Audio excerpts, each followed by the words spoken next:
¿Qué tal, Ana Gabriela? ¿Qué tal, Buenas noches, Evelyn? licenciado. ¿Qué tal, Luz de María? ¿Qué tal, Buenas noches, Andrea? licenciado. Bienvenida. ¿Qué tal, el jefe? No, Rafael Aníbal. Bienvenido. Buenas el noches, jefe también. licenciado. ¿Y qué tal, Floridalma? Gusto de saludarla. Buenas noches, licenciado. ¿Qué tal, Melanie? Bienvenida.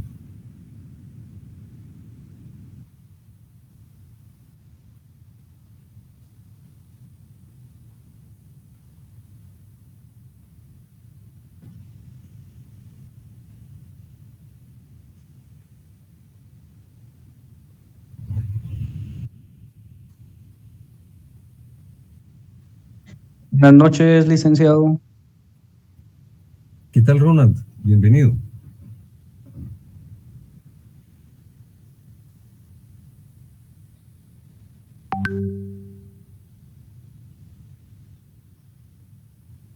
Buenas noches, licenciado. Buenas noches, jóvenes. ¿Qué tal, Ronald? El otro Ronald, ¿verdad? Ronald Monzón. Bienvenido. Gracias.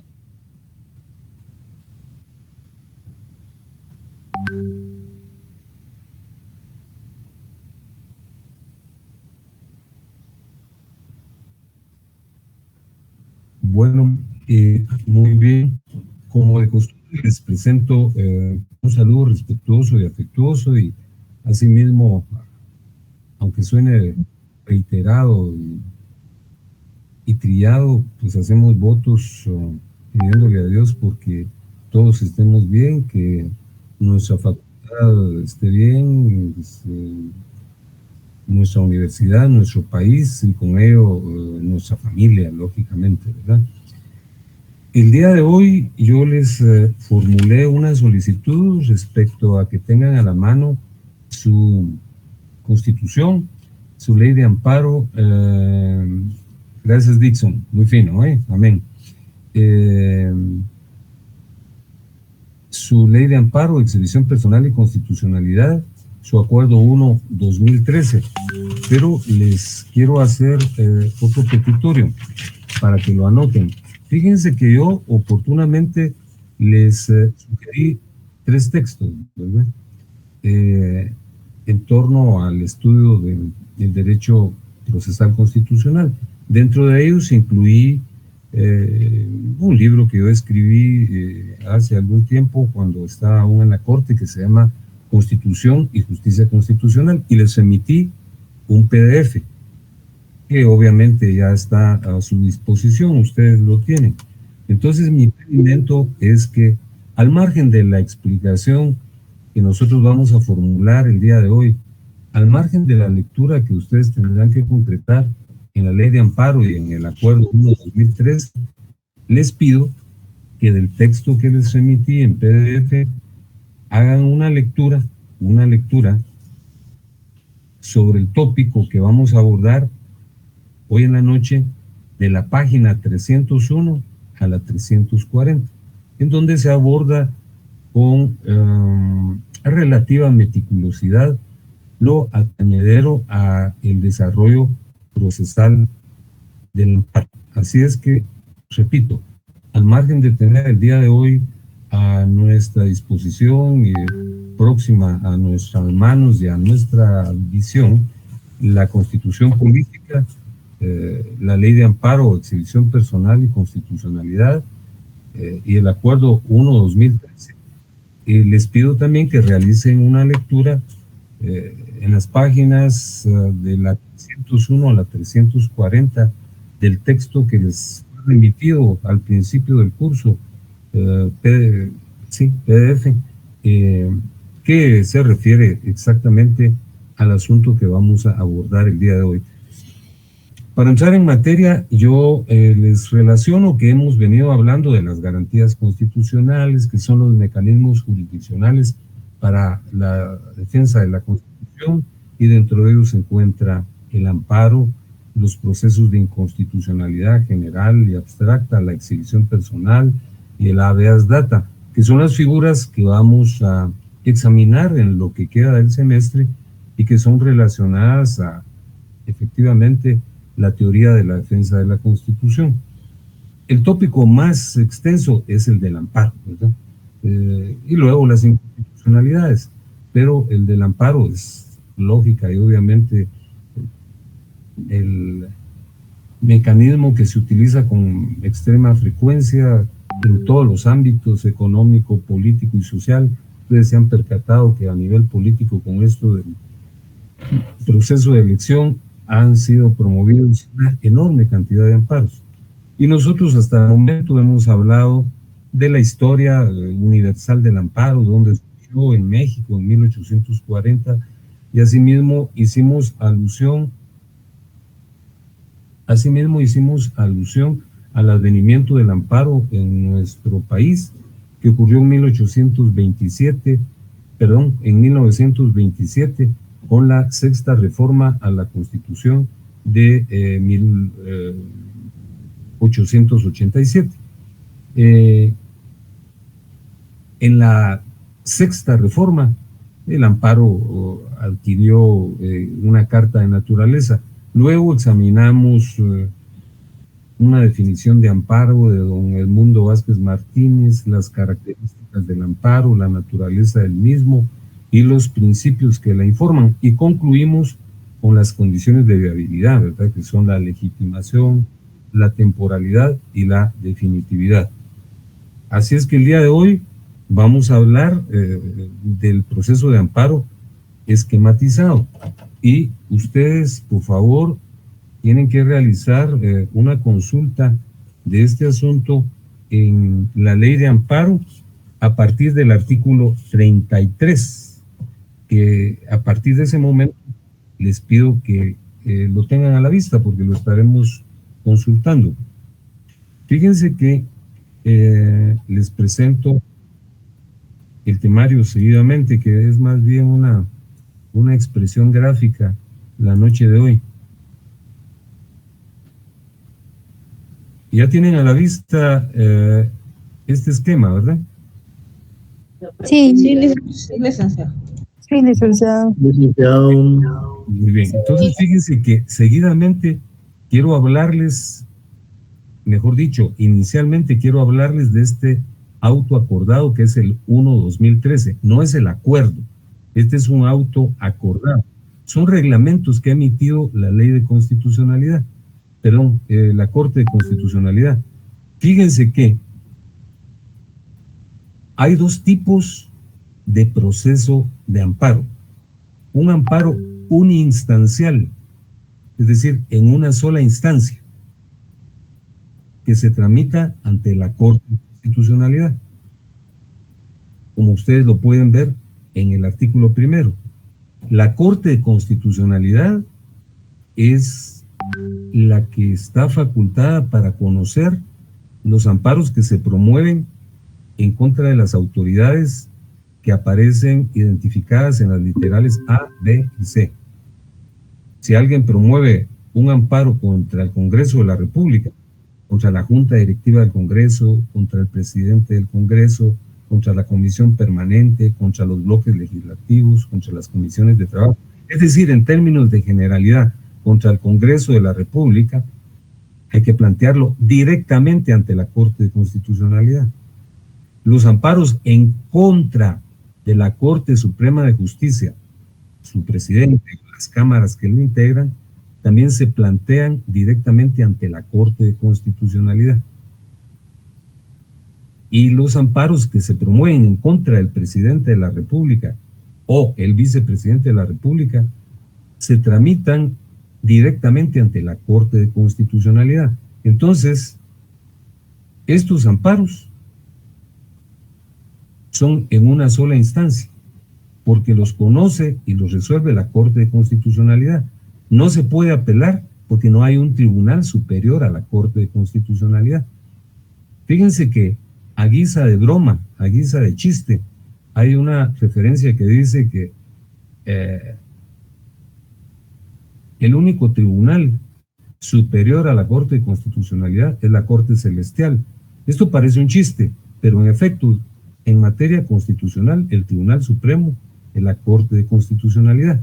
De tal cuenta que los amparos que se promueven en contra de estas autoridades, el Congreso, el organismo judicial, o el presidente y el vicepresidente de la República se plantean directamente ante la Corte de Constitucionalidad y no hay recurso de apelación por las razones que les acabo de exponer.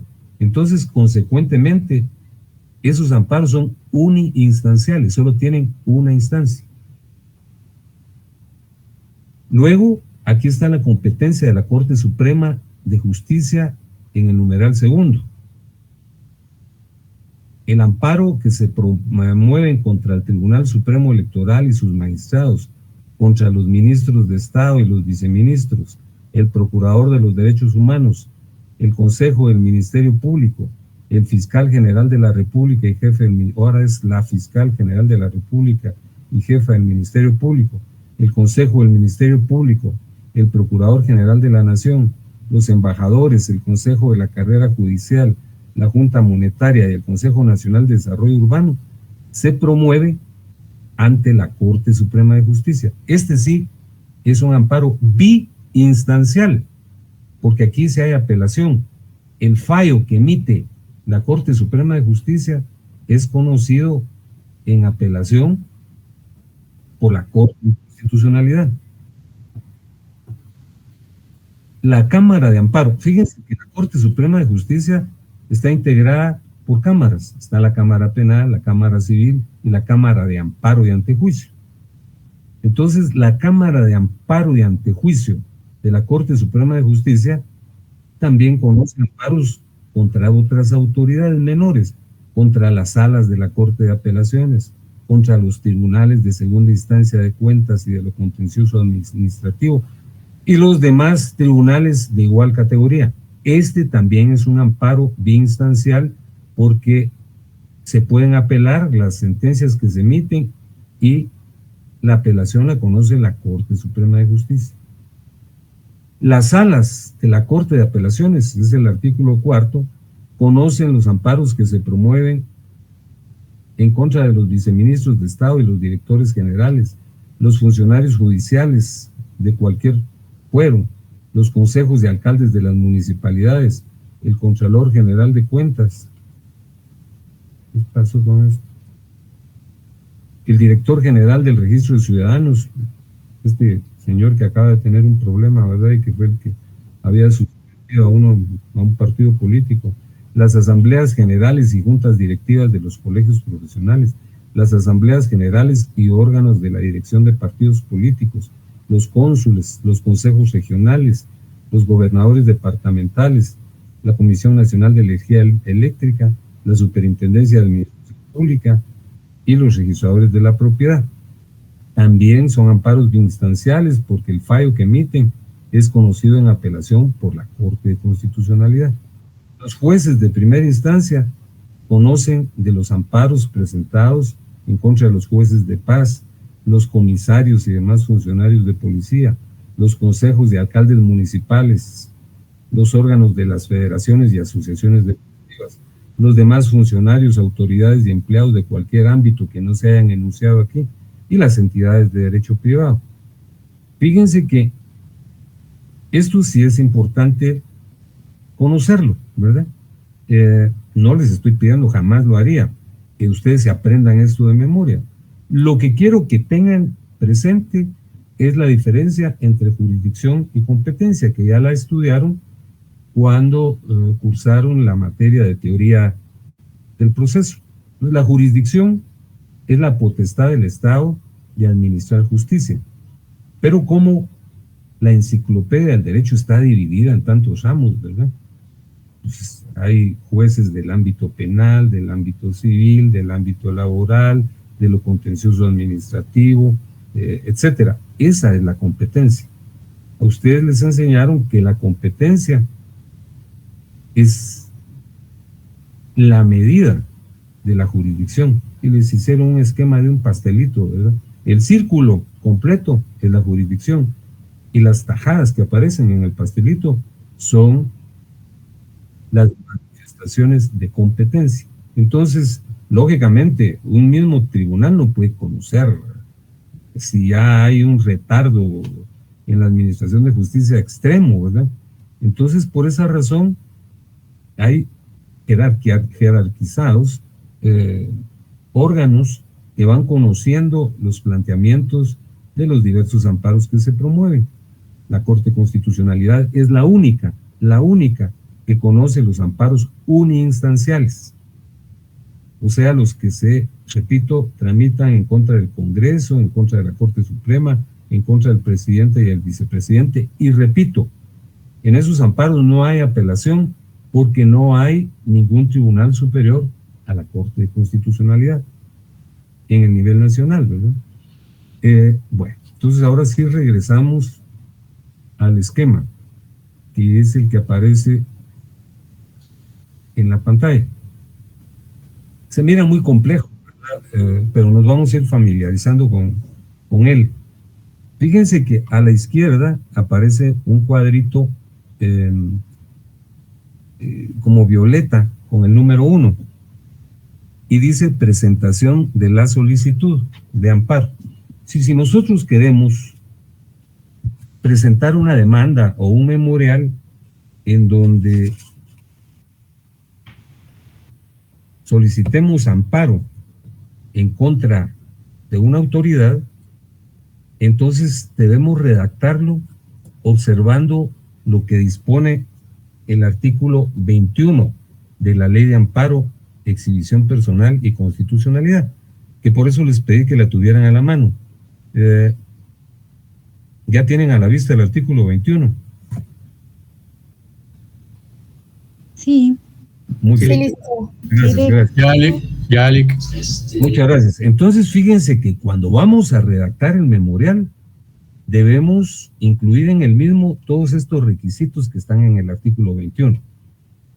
Designación del tribunal ante el que se presenta. Indicación de los nombres y apellidos del solicitante o de la persona que lo represente, su edad, estado civil, nacionalidad, profesión, oficio, etc.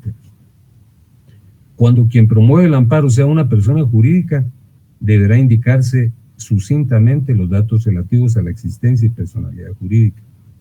Especificación de la autoridad, funcionario, empleado, persona y entidad contra quien se interpone. Relación de los hechos que motivan el amparo. Indicación de las normas constitucionales o de otra índole en que descansa la petición. Y se acompaña la documentación en original y copias los documentos que se adjuntan. Lugar y fecha, firma del solicitante y del abogado colegiado activo. Y fíjense que aquí dice acompañar copia para cada una de las partes y una adicional para uso del tribunal. Fíjense que al principio había que acompañar una enorme cantidad de copias, pero ahora, como lo vamos a ver posteriormente, de conformidad con la evolución tecnológica, ya no, ¿verdad? Uno llega con su memorial y ahí lo escanean y se lo devuelven a uno, uno ya no presenta copias, pero eso lo vamos a estudiar seguidamente. Entonces, lo básico es redactar el memorial observando todos estos requisitos. Honorable Corte de Constitucionalidad, yo, Juan Francisco Flores, de tantos años, comparezco a promover amparo en contra de la Superintendencia de Administración Tributaria por tal y tal cosa, y detallo porque me está cobrando en exceso un impuesto, detallo los hechos, ¿verdad? Y luego lo firmo y lo firma el abogado que me auxilie. Bueno, presento el memorial. Nos pasamos al numeral 2, que es un cuadro verde que aparece allí, ¿verdad? Que tienen ustedes a la vista. Pues no, yo no lo alcanzo a ubicar. Aquí está.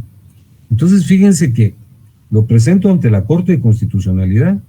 La Corte de Constitucionalidad inicia con ese memorial el expediente y fíjense que lo revisa, ¿verdad? Lo admite para su trámite siempre y cuando cumpla con los requisitos estos que están contenidos en el artículo 21. ¿Qué pasa si no se cumplen con estos requisitos? Vean por favor los numerales 3 y 3.1. Fíjense que puede ser que por alguna circunstancia yo no haya incluido uno o algunos requisitos exigidos en el artículo 21. Entonces el tribunal resuelve: señor, usted tiene que corregir su planteamiento y le damos 3 días para que lo haga, porque si no, vamos a suspender el trámite. Esto está regulado en el artículo 22. Vean, por favor, el artículo 22.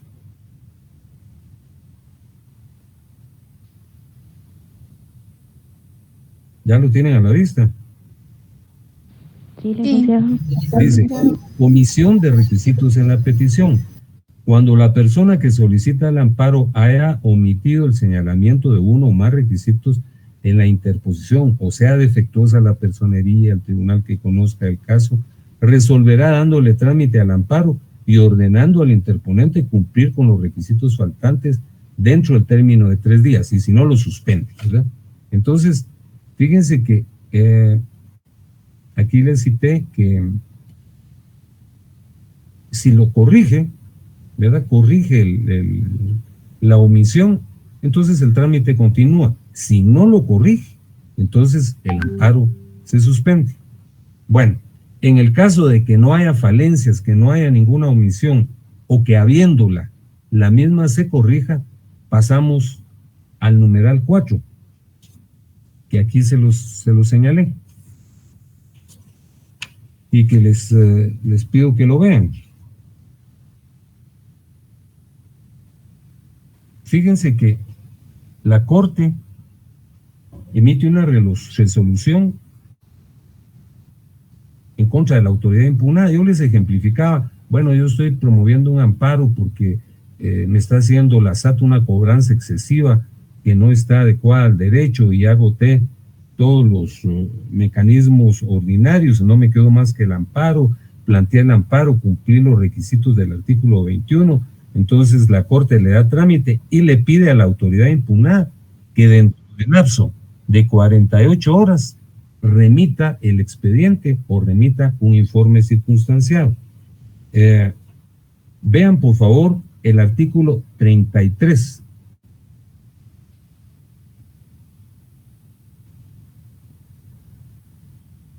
¿Ya lo tienen a la vista? Sí, El artículo 33. Los jueces y tribunales están obligados a tramitar los amparos el mismo día en que les fueren presentados.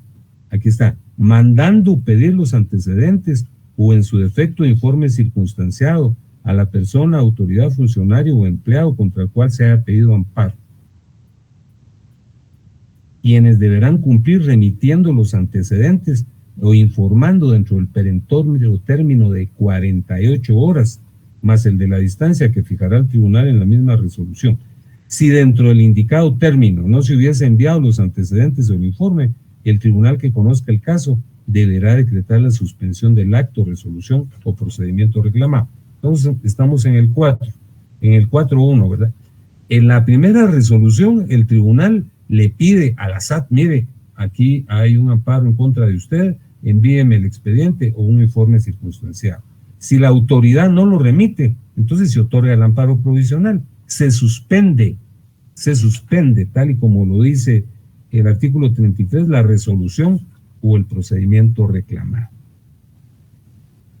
En el numeral 5 advertimos que, fíjense que el tribunal seguidamente analiza el cumplimiento de las condiciones de procedibilidad.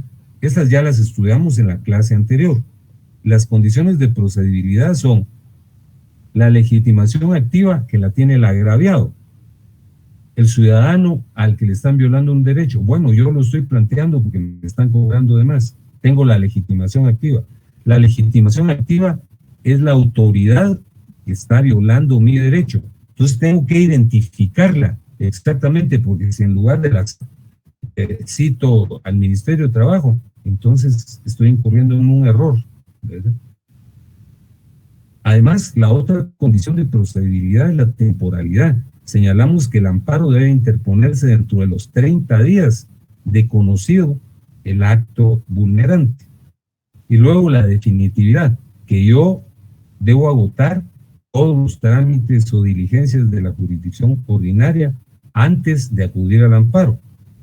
No puede existir dos trámites simultáneos en la jurisdicción ordinaria y extraordinaria, porque si no, estoy provocando una anarquía, una confusión. Fíjense que si yo no cumplo con las condiciones de procedibilidad, se suspende el amparo, ¿verdad? Si en lugar de 30 días yo lo estoy promoviendo a los 35, o si no he agotado la promoción de los recursos ordinarios, se suspende el amparo, ¿verdad? En esa misma resolución se otorga o se revoca el amparo. Si el amparo ya había sido otorgado, el amparo provisional ya había sido otorgado porque la SAT no había remitido el informe, entonces el tribunal tiene que ratificarlo o revocarlo si lo considera innecesario, ¿verdad? Y luego se le da audiencia por 48 horas. Esa es la primera audiencia, que es la que está relacionada en el artículo 35, pero lo vamos a explicar inicialmente aquí en el esquema. Se les da audiencia por 48 horas. ¿A quiénes? A la autoridad impugnada, al postulante, al Ministerio Público y a los terceros interesados. Dice el artículo 35 lo siguiente: primera audiencia a los interesados y prueba. Recibidos los antecedentes o el informe, el tribunal deberá confirmar o revocar la suspensión provisional decretada en el auto inicial del procedimiento. De estos antecedentes o del informe dará vista al solicitante, al Ministerio Público, institución que actuará mediante la sección que corresponde según la materia que se trate. Muy bien, les corrió audiencia. Nos pasamos al cuadro verde que está en el extremo derecho. Nos notifican y las personas que han sido notificados, que son la autoridad impugnada, la SAT, ¿verdad? Que es a la que estoy impugnando, el postulante, que soy yo, los terceros interesados y el Ministerio Público, y ellos presentan sus alegatos. Si el amparo provisional no fue revocado, entonces puede ser que la autoridad impugnada considere que se debe revocar y lo apela, y eso lo conoce la Corte de Constitucionalidad. Fíjense que luego, en el segundo párrafo del artículo 35, dice lo siguiente, que por favor quiero que lo lean. Dice: sido dicho término, es decir, las 48 horas, hayan o no alegado las partes, el tribunal estará obligado a resolver, pero si hubiere hechos que establecer, abrirá prueba al amparo por el improrrogable término de 8 días, que es lo que les puse aquí en el cuadrito violeta. Dice resolución: vencidas las 48 horas se dicta resolución abriendo a prueba el proceso por el improrrogable término de 8 días. Aquí quiero pedirles suma atención. Fíjense que dice el párrafo tercero del artículo 35. Veámoslo, por favor.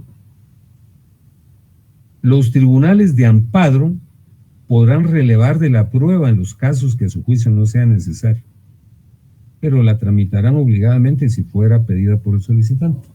Fíjense que muchas veces cuando se promueve el amparo se adjuntan documentos que acreditan fehacientemente, indubitablemente, la violación.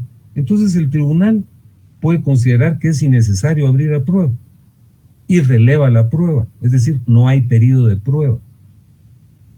Eso es una de las alternativas. Puede que no se abra prueba porque el tribunal considera que ya hay elementos de juicio suficientes. Pero si hay discusión y hay duda, entonces sí se abre a prueba. Esas son las alternativas, que se abra o que no se abra, ¿verdad?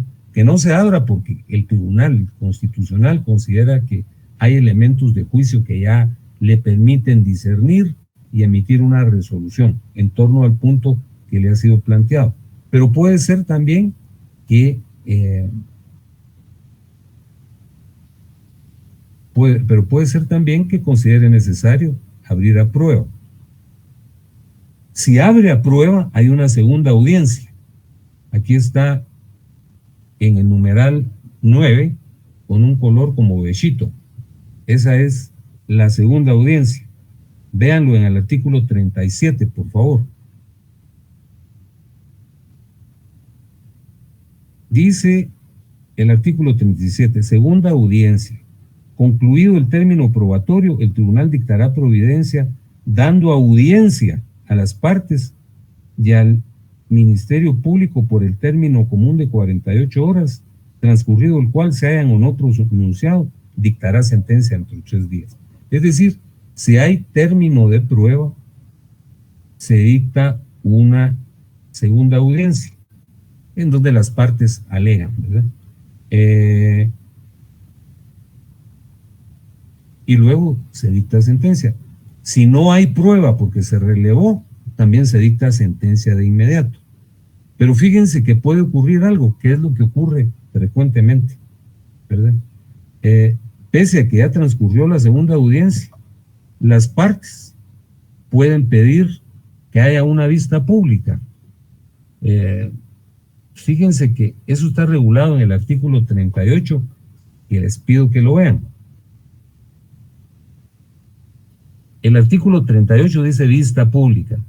Si al evacuarse la audiencia a que se refiere el artículo anterior o al notificarse la resolución que omite la apertura a prueba, alguna de las partes o el Ministerio Público solicita que se vea el caso en vista pública, esta se efectuará el último de los 3 días siguientes a la hora que señale el tribunal. Cuando se haya efectuado la vista pública, el tribunal dictará sentencia dentro del plazo de 3 días. Es decir, si se relevó la prueba o no se relevó y se abrió a prueba y hay una segunda audiencia, cabe de inmediato dictar la sentencia. Pero ocurre que regularmente las partes, como para que el tribunal lo tenga fresco, esa es la convicción que tenemos algunos, piden una vista pública. La vista pública es una diligencia a la que concurren las partes y las partes hacen el último de los alegatos, puntualizando sus argumentos y haciendo la petición que corresponde, ¿verdad? El agraviado pedirá que se otorgue el amparo y la autoridad impugnada que no se otorgue. Entonces, después de la vista pública, se dicta la sentencia de rigor. Aquí está, ¿verdad? Aquí les puse estos 2 cuadritos, el naranja y el verde. Se hace la notificación, se celebra la vista pública que acabo de leer y que está regulada en el artículo 38, y luego se dicta la sentencia de conformidad con el artículo 39, que dice plazo para que dicte sentencia a la Corte de Constitucionalidad. Cuando la Corte de Constitucionalidad conociera en única instancia o en apelación, el plazo para pronunciar sentencia podrá ampliarse por 5 días según la gravedad del asunto. Entonces se dicta la sentencia. Entonces fíjense que les quiero comentar esto. Cuando es una sentencia uniinstancial, cuando se ha promovido contra las autoridades que les señalé, contra el Congreso, contra el organismo judicial o contra el presidente y el vicepresidente, ahí no puede haber apelación, porque no hay un tribunal superior a la Corte de Constitucionalidad. Entonces ahí solo caben la interposición de 2 recursos, que son estos que están aquí al final, la aclaración y la ampliación, ¿verdad? Y a nada más, ¿verdad? En los amparos uniinstanciales. La aclaración cuando los términos de la sentencia sean confusos o oscuros, ¿verdad? Entonces se pide que los aclaren. Y la ampliación es cuando se dejó de resolver alguna situación. Regularmente la Corte resuelve que no hay nada que aclarar ni nada que ampliar. Esto es, ahí termina en el caso de los amparos uniinstanciales.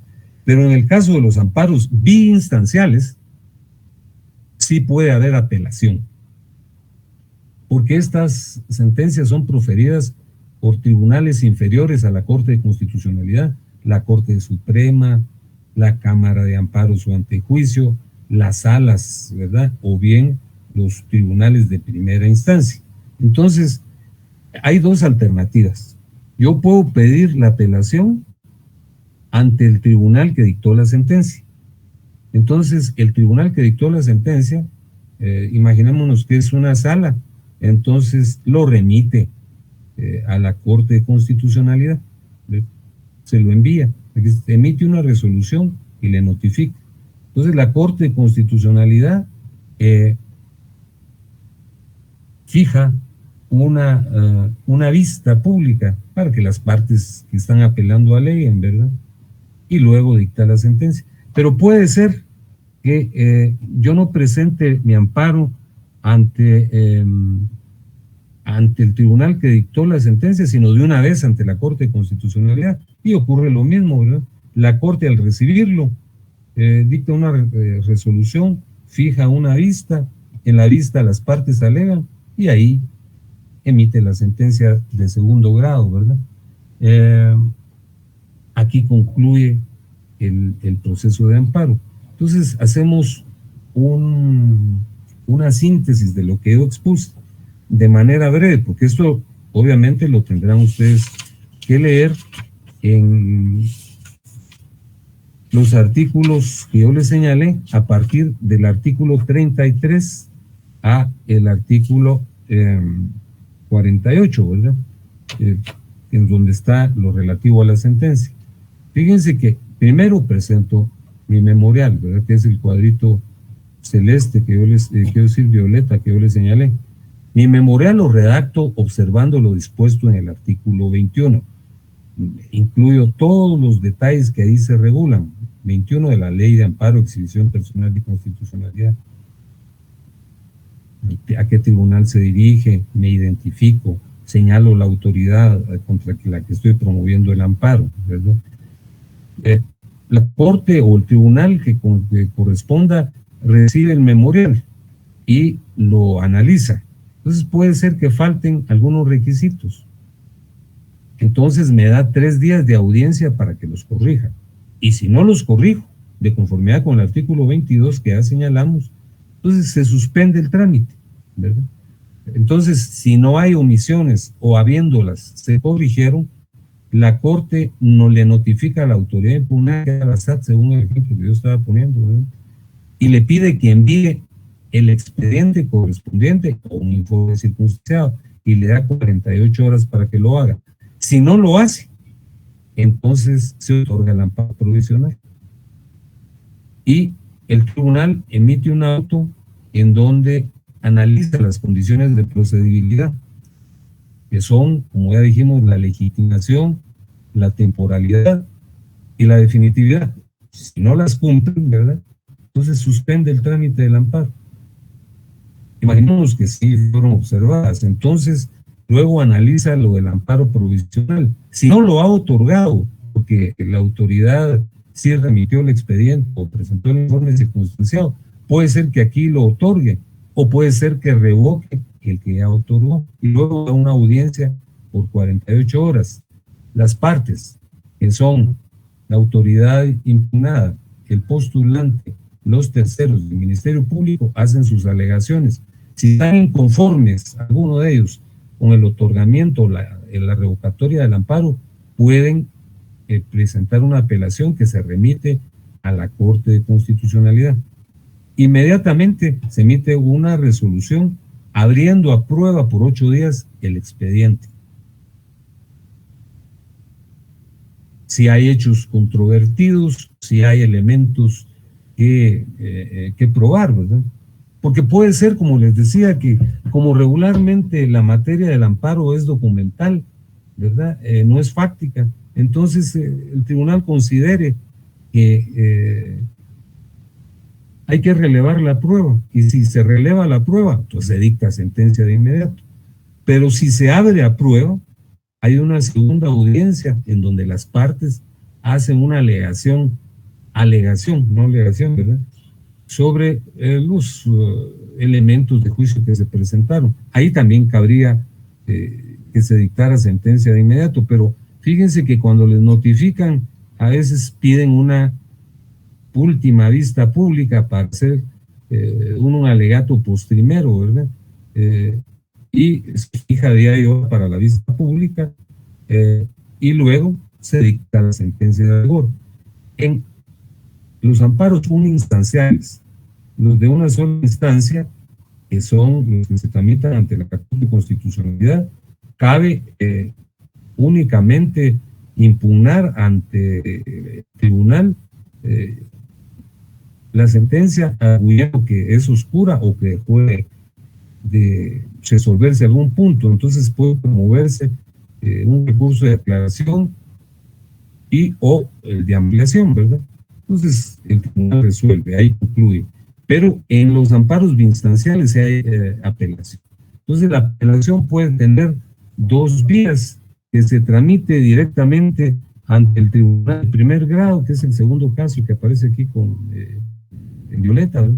Entonces ellos tienen que remitir el expediente a la Corte y la Corte fija audiencia. Puede ser que yo apele directamente ante la Corte y la Corte manda a pedir el expediente y nos conduce justamente a la resolución en la que se fija vista pública, hay alegaciones, una notificación y se dicta la sentencia de rigor.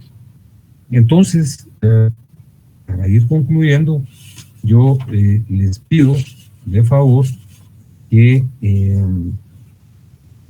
esto lo repasen, no conlleva mucho tiempo, lo pueden hacer ustedes en el esquema leyendo también los artículos correspondientes, porque miren, independientemente que yo les voy a presentar unos ejercicios para que ustedes lo resuelvan, pero fíjense que independientemente de la resolución de ejercicios o de lo relativo al examen, es menester también tener en cuenta lo que yo les estoy señalando, porque este es un trámite que indefectiblemente, cuando ustedes sean abogados, van a tener que realizar indefectiblemente. Entonces, al margen de realizar este esquemita, yo les pedí que leyeran del artículo 33 al artículo 48, que regula los aspectos que he sido señalando. Y al margen de ello, les pedí que leyeran en mi libro, el libro que yo les emití en PDF, de la página 301 a 340, allí en ese texto se acompañan también otras esquematizaciones y se hacen formulaciones sobre cada uno de estos tópicos con más amplitud, ¿verdad? Claro, uno debe buscar la concisión, la brevedad, pero a veces es indefectible porque surgen dudas, agotar la lectura. Y obviamente ese es un material, porque no se los remití solo para que lo tengan en materia de conservación, sino para que hagan esta consulta. Fíjense que es indefectible hablar del Acuerdo 1-2013 que les pedí que trajeran a la vista, que son disposiciones reglamentarias y complementarias a la Ley de Amparo, Exhibición Personal y de Constitucionalidad. Ya vamos a ver el jueves, y fíjense que la Corte de Constitucionalidad tiene unos poderes muy amplios, casi me atrevería a decir yo que omnímodos, porque según el artículo 165 y el 191 de la Ley de Amparo, la Corte puede autorregularse, emitir sus propios reglamentos, determinar las competencias. Entonces, en este acuerdo que vamos a examinar o nos vamos a referir a él el día jueves, vamos a advertir que fíjense que aquí hay una serie de situaciones muy novedosas. Se los voy a exponer el jueves, pero se los digo desde ya. Algunos dicen, no, esa es una norma inconstitucional, porque un reglamento no puede rebasar lo dispuesto en una ley, sobre todo en una ley constitucional como la Ley de Amparo, porque en efecto aquí hay disposiciones que definitivamente sobrepasan lo que dispuso la Ley de Amparo. Pero fíjense que yo al principio también tenía mis escrúpulos respecto a eso, pero ahora en la época de la pandemia, ¿qué hubiéramos hecho si no estuviera el 1-2003? Por ejemplo, ahora o en esa época las vistas se realizaban por la vía digital, ¿verdad? Uno no iba, ¿verdad? Todos andábamos atembolizados y pidiendo la clemencia de Dios para no contagiarnos. Entonces, a raíz de que uno de los magistrados se contagió y falleció, creo que ustedes no lo conocieron, pero fue decano de la facultad, que era el licenciado Bonel Mejía, ¿verdad? Entonces las vistas ya se hicieron por la vía digital. Entonces nos vamos a referir al 1/2013 con mayor detenimiento y analizando algunos aspectos del mismo el día jueves. Entonces, por hoy pues concluyo la exposición y pues salvo que hubiera alguna interrogante, si no se las voy a hacer yo el día jueves. Si no, les deseo desde ya que tengan un buen descanso. Licenciado, buena noche. Perdone la molestia. Fíjese de que yo estaba escuchando que usted dijo que leyéramos de la página 301 a la 340 de su libro, Sí. pero no tiene ese número de páginas el libro que usted nos envió. Pues fíjense que yo tengo aquí el mío. El mío tiene...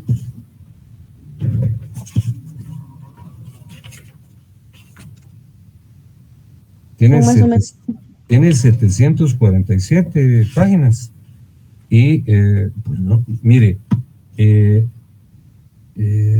voy a preguntar a doña Sonia. Sonia, el PDF que nosotros enviamos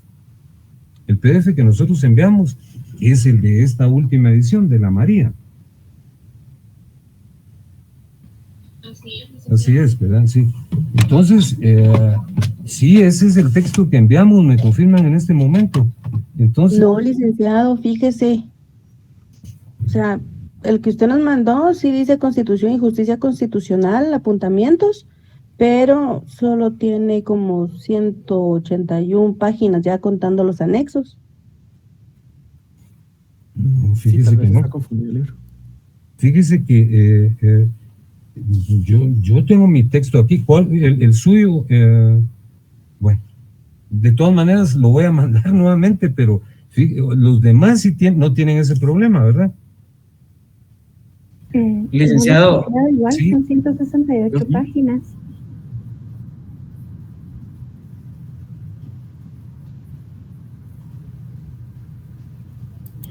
$183. Dice primera impresión 2005. No, bueno, entonces, permítame un momentito. Fíjese que lo que me señalan es que nosotros remitimos la primera edición, pero yo recuerdo que fue la segunda edición. licenciado, el que compartieron tiene los cuadros del final que dice exhibición personal. Así es, ese es. Ajá, entonces la página llega hasta la 183 y como anexos tiene los cuadros que usted nos acaba de mostrar. Bueno, entonces ha de existir un error. Entonces les voy a enviar el PDF de este texto para que ustedes lo lean, porque ese es la primera edición, pero me sorprende, fíjese, porque yo recordaba que así era, pero se los voy a remitir. De todas maneras, si ustedes tienen ese, permítanme un momentito, voy a traer yo la primera edición. Si me dan un momentito.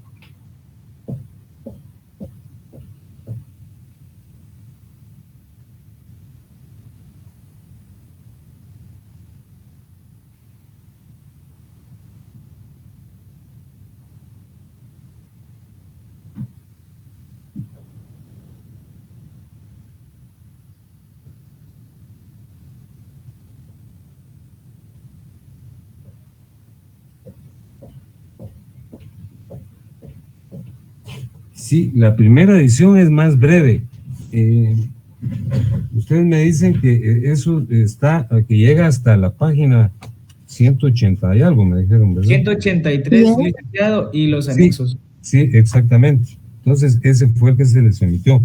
Si ustedes me permiten, les voy a decir entonces cuáles son las páginas que habría que leer aquí.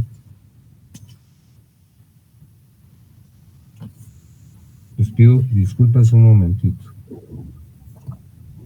Sí, licenciado, porque fíjese que yo tengo su libro y efectivamente termina en el 744 y empiezan los anexos con... Así es, así es. Esa es la segunda edición. Pero del voy a... 2009, si no estoy mal. Es del 2009. Bueno, entonces, para las personas que tienen la primera edición, les pido de favor que lean de la página 123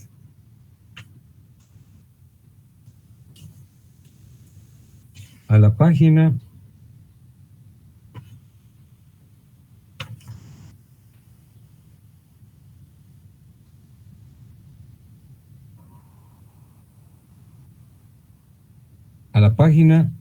154. Por favor, 1000 perdones.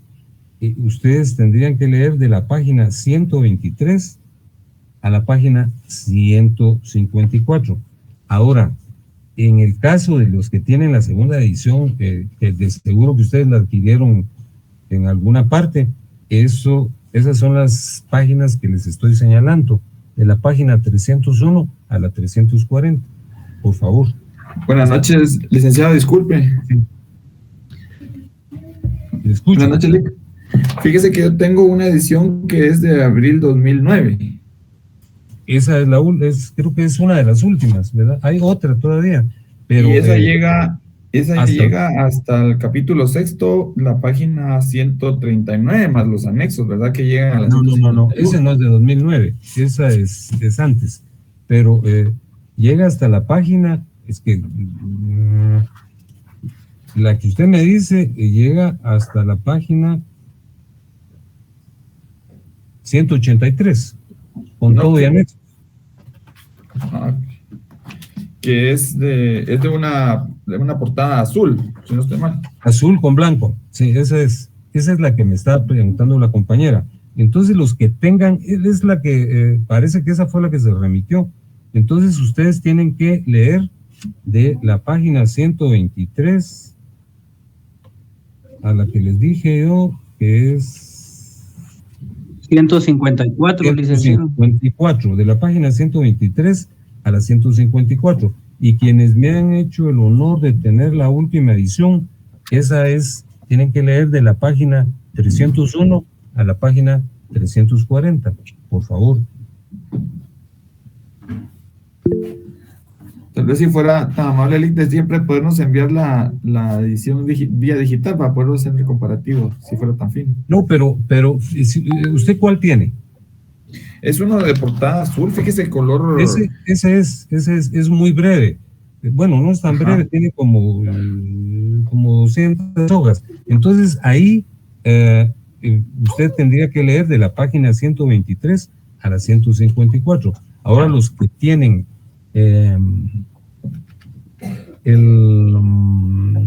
la segunda edición, que es de pasta amarilla con azul, ahí tienen que leer de la página 301 a las 340. Y les voy a contar por qué.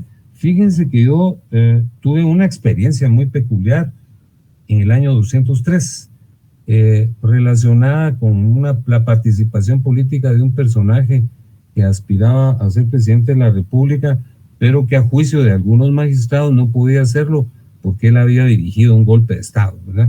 Y me refiero específicamente al general Ríos Montt. Entonces no era una cuestión política ni de que fuese una manifestación ideológica, sino que la Constitución lo prohíbe. Entonces en el texto amarillo con azul, el que les estoy pidiendo que consulten de la página 301 a la 340, allí incluí todas esas sentencias y todos los votos presidentes, y es un texto farragoso porque tiene pues, casi 1000 hojas, ¿verdad? Un poquito menos, tiene como 800 y pico. Y hasta el final están también los esquemas. Ahora, la primera fue una publicación de la Corte de Constitucionalidad, porque los que me señalan que es de pasta celeste con blanca, al final dice publicación de la Corte de Constitucionalidad. Entonces ahí hay que leer de la página 123 a la 154. Yo creo que ahí estaríamos resolviendo la situación, por favor. ¿Estamos? Ahí está. Sí, gracias. No, Gracias, Lick, muchas gracias. a ustedes muchas gracias, muy finos. Gracias, Lick, muy amable. Y les reitero, fíjense Gracias, que Lick. es muy amable, fíjense que sí hay que leerlo y tener familiaridad, porque les aseguro que una vez ustedes se gradúen, uno de los extremos por lo que más nos consultan y más nos requieren es por la promoción de amparos. Cuando nos graduemos, ya se van a dar cuenta ustedes, uno va a celebrar matrimonios para dar y prestar de los amigos, de la familia, etcétera, ¿verdad? Va a ir a faccionar actas de detención domiciliario y amparos, ¿verdad? Luego, pues, nos vamos adentrando en el ámbito que nos corresponde y nos vamos a dedicar, pero el amparo sí es algo básico y fundamental que yo les pido a título de rogativa que lo lean con todo detenimiento. Así es que les reitero mi gratitud por su atención.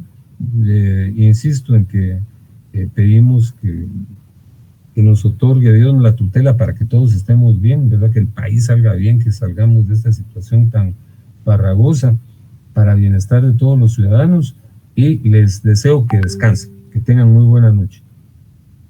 Buenas noches, licenciado. Buenas noches, licenciado.